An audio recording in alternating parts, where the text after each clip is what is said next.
Les transports publics sont structurellement déficitaires et dans le même temps, ils sont victimes de leur succès. Avec la hausse du prix de l'essence, le retour en grâce des tramways et peut-être une prise de conscience environnementale chez les Français, la fréquentation des transports publics augmente régulièrement depuis 10 ans. Rien qu'en 2011, le trafic a progressé de 4,5%. La demande de transport augmente, mais les collectivités locales qui financent ne peuvent plus suivre, surtout en période de restrictions budgétaires. Un tramway, ça coûte cher, 20 à 30 millions du kilomètre. Vous l'aurez compris, le modèle économique des transports publics a du plomb dans l'aile. Leur principale source de financement, c'est le versement transport qui rapporte 6 milliards d'euros par an, dont la moitié en Île-de-France. Mais cette taxe sur les entreprises finance à peine les coûts d'exploitation des réseaux de transport. Alors, augmenter le versement transport ?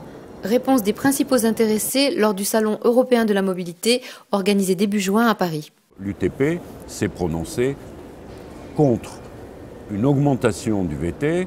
Pour quelles raisons ? Pour éviter évidemment un risque de manque de compétitivité de nos entreprises. Nos entreprises sont nos clients, mais nos entreprises sont aussi, je dirais, le fer de lance de la production en France. Et donc il nous paraissait difficile d'aller au-delà du taux actuel. Nous ne demandons pas la baisse du versement transport. Mais les augmentations de ces dernières années sont variables selon les collectivités locales et les communautés urbaines, mais elles ont été relativement importantes, les augmentations de ces dernières années. Plus importantes que l'évolution des marges et de progression des marges des entreprises, plus importante que la croissance de la productivité, plus importante que la croissance en général. En ce qui concerne le versement transport, je pense qu'aujourd'hui, à l'intérieur des périmètres des transports urbains, le plafond est à 1,8% de la masse salariale pour les entreprises de plus de 9 salariés, porté à 2% pour les agglomérations qui comportent au moins une commune à vocation touristique. Donc par exemple à Strasbourg, on a aujourd'hui le plafond, on est au plafond à 2% de la masse salariale, ce qui représente quand même des sommes importantes et des efforts importants de la part des entreprises pour cofinancer en quelque sorte le transport de leurs employés vers les lieux de travail.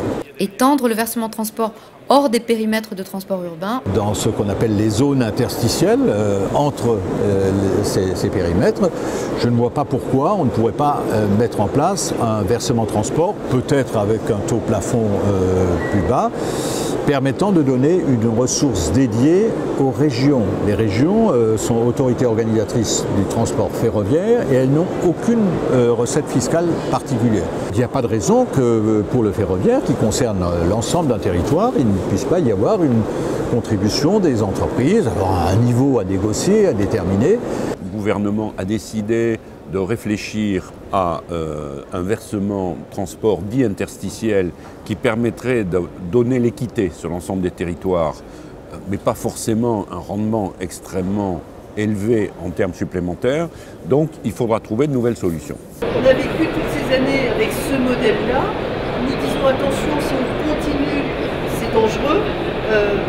Essayons de discuter pour trouver une évolution du modèle. Augmenter le prix des billets à 2 ans des élections municipales, c'est politiquement délicat. Pourtant, les recettes commerciales sont loin de couvrir le coût réel du transport. Et la part payée par les usagers baisse d'année en année. Le ratio entre les dépenses et les recettes commerciales dégringole à 35% dans les réseaux de province. La part réelle du coût du transport payé par les usagers est de l'ordre en moyenne de 20%. Alors, est-ce qu'il faut augmenter aujourd'hui le prix des abonnements et le prix des tickets à l'unité ?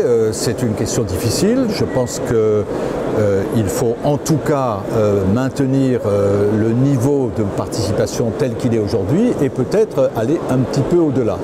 Car si on laisse se dégrader au fond ce rapport, ce taux de couverture comme on dit, ce rapport entre le coût réel et ce qui est payé par le voyageur, on va arriver à terme effectivement à la gratuité pure et simple. Or je pense que c'est vraiment pas une bonne chose que d'aller dans ce sens-là. N'oublions jamais qu'il y a un coût, il faut le payer, il faut que quelqu'un le paye. Si ce n'est pas l'usager, c'est forcément les pouvoirs publics, c'est-à-dire les contribuables. Il nous semble, nous opérateurs, que la tarification pourrait être effectivement un peu différente. Je rappelle par exemple que les salariés bénéficient d'une aide des entreprises en dehors du VT qu'elles payent pour leur abonnement. Donc, pour réfléchir à un certain nombre de sujets sur l'évolution du tarif et puis l'échelle du tarif suivant les catégories sociales ou suivant les catégories d'âge. Nous avons à Strasbourg changé la grille tarifaire complètement. C'est-à-dire qu'on a mis en place un système où on fait payer les usagers en fonction de leur capacité contributive. Sur la base du quotient familial, l'abonnement le plus bas est à 2,50 €. 2,50 € pour un mois d'utilisation des transports publics, bus et tramway. Et ça monte jusqu'à 45 €. On a même inscrit dans le programme du nouveau président de la République l'idée qu'on pourrait l'étendre à toutes les agglomérations de plus de 100 000 habitants. Alors quelles sont les autres sources de financement possibles ? Créer une plus-value immobilière sur les logements qui prennent de la valeur grâce à la construction d'une nouvelle ligne de tramway, ou bien taxer la voiture en prenant en compte le coût des accidents de la route, ou bien par exemple l'impact de la pollution sur les dépenses de santé. Reste une autre piste, le péage urbain. Aucune agglomération de plus de 300 000 habitants ne s'y est encore risquée alors qu'elles en ont la possibilité depuis le Grenelle de l'environnement. Pourquoi ? Pour deux raisons.